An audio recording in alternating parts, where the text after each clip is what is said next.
hahiriwe Mariya wabyaye Yesu na nyina wa Mose wabyaye Mose. Hahiriwe Sada wabyaye Makanika. Hahiriwe bashiki ba Mose. Hahiriwe n'abarumuna biwe n'abo bavukana n'abo bamushenge bose n'abavandimwe biwe, ariko mufite umugisha yemwe. Noneho hahiriwe uruzaro rwiwe. Bazifiwe. Ndaza kubabwira amakuru yambwiye. Abantu bavuze amakuru yavuze atarapfa, ariko mfite message ikomeye yavuze amaze gupfa. Nta muntu wari ubizi. Impamvu babona bano bana bakomeye nuko harayo n'abakonjoreyeho make. Fideli ntararira, ntagisoza yiwe ndabona.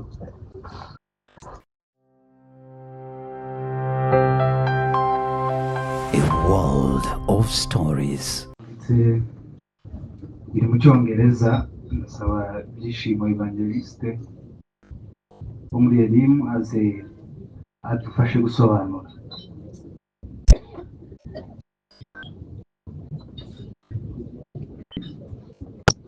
Cyangwa niba bitwara umwanya turi hano bacu. Reka ko barasobanura. Okay.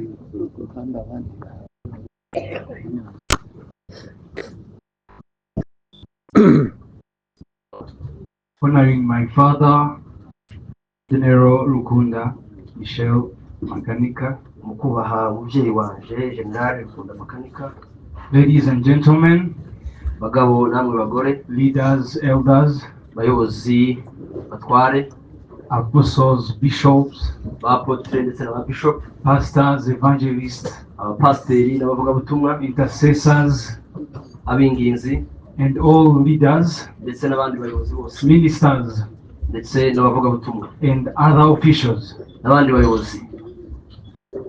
I greet you Ndabaramukije in the name of our Lord Jesus Christ. n'izina ry'Umwami wacu Yesu Kristo. Today, Uyu munsi I stand before you mpagaze imbere yanyu with a heavy heart, n'umutima wuzuye ubwuzu, but also with deep pride. ndetse n'agahinda kenshi, Ishema. n'umutima wuzuye ishema, With a deep pride.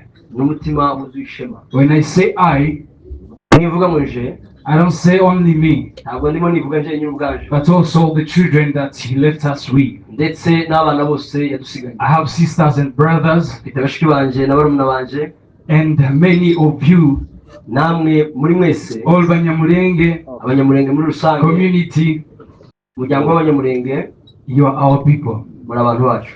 Our father was your father.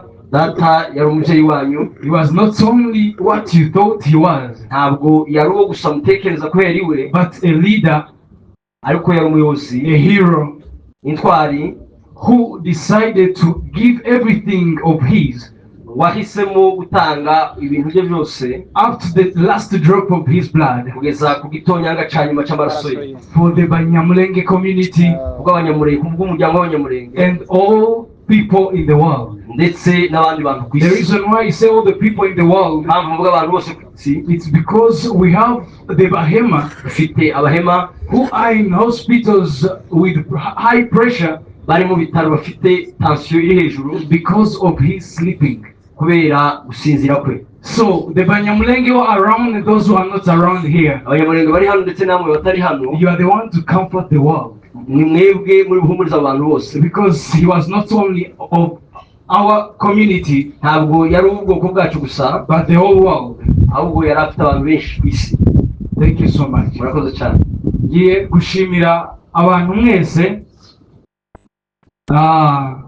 bari hano mu nzego zose, cyane cyane mpumuriza abanyamurenge bose ku isi yose, kandi n'umuryango w'Agasinzira ku isi yose, umuryango wa Kivunanka ku isi yose, umuryango wa Rutubuka ku isi yose, n'umuryango wa Rukunda mu by'umwihariko. Muhumure. Reka babwire akantu kamwe. Kuva data aruhutse uku mwamumbona hari n'abandi nzi hano nta risoze na rimwe rirava mu jisho ryanje ngo rimanuke rigere n'ahangaha. Kubera iki?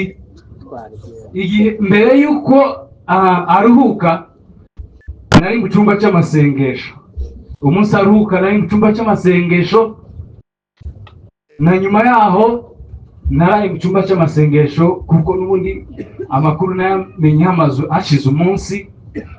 Abo twari kumwe badukuriyeho internet kugira ngo tudahungabana, ariko nakirayemo kandi ifite ibyishimo. Apostle Christophe ambwira amakuru, twari kumwe n'abandi bavandimwe, n'undi sister wacu ngo ni bebe wa muzehe Oscar.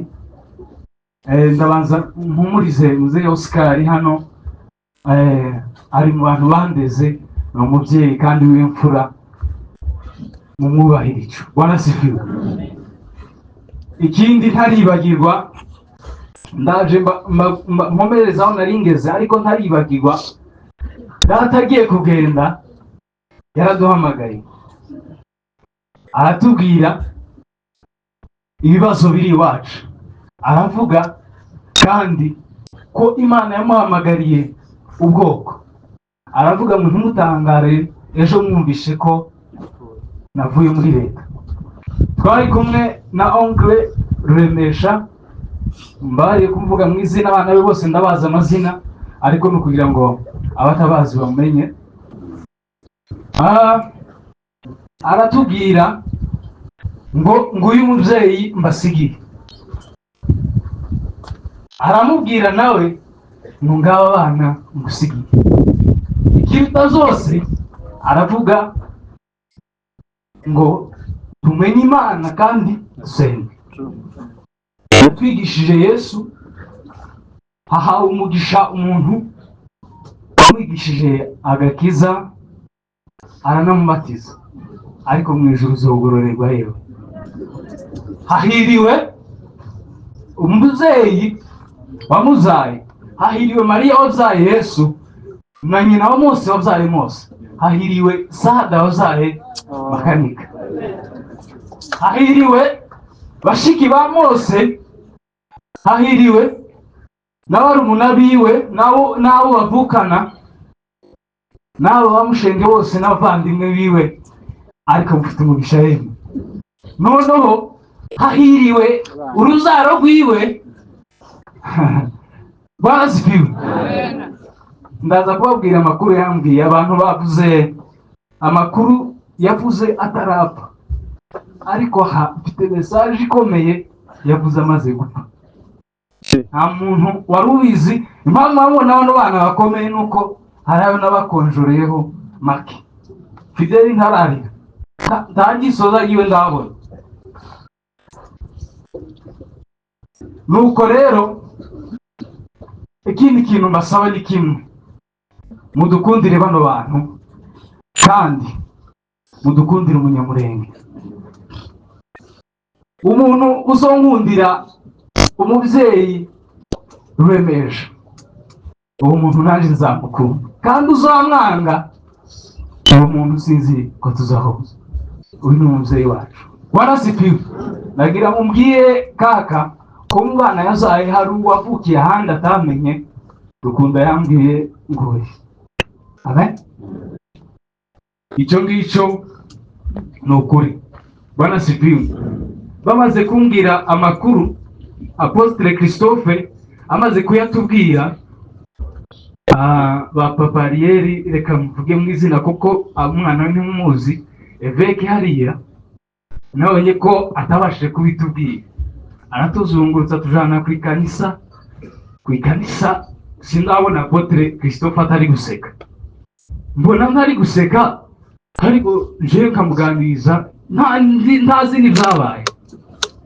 Badukura kanisa batujana mu rugo, baratwicaza, baguma guca hirya no hino bashaka ukuntu bahurutse inguru, birabananira.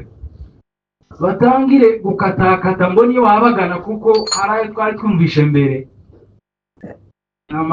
Ukuguru kwanje kw'ibumoso ukaza kwama kujuguma urajuguma umutima uratera yagira umuntu uri umutima uratera naba numva ko imbaraga zose zishize nzamuka aho twasengeraga mbwira Imana ndayishima Mana we ndayishima mare kwishima ndabwira ngo inyemeza ikintu kimwe kw'ibyo yamuhamagariye yabishoje kandi ko aho yari akeneye gutaha mu ijoro yahageze.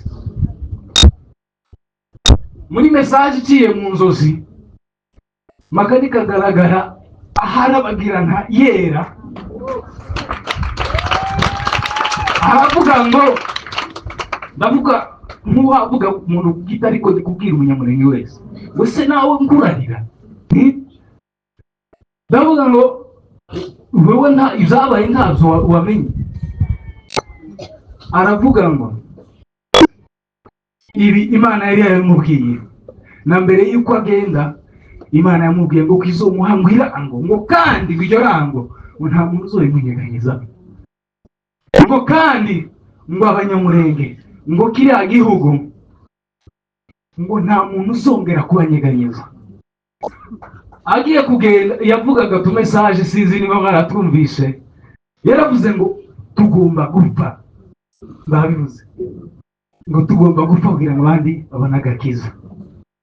Buriya nariko nabitekereje nkantekereza nkavuga ati ku munsi hari umuntu ari kureba mu ijuru akavuga ati yewe ko wari kunkopa ibintu byose ibintu byose ko wari kwigenza nkaho uri kunkopera. Muramba yavuga cyane turacyatarama abimbe bari hano kutitura turi mu gitaramo ntabwo turi mu kiri yarutse kandi ari muri mwebwe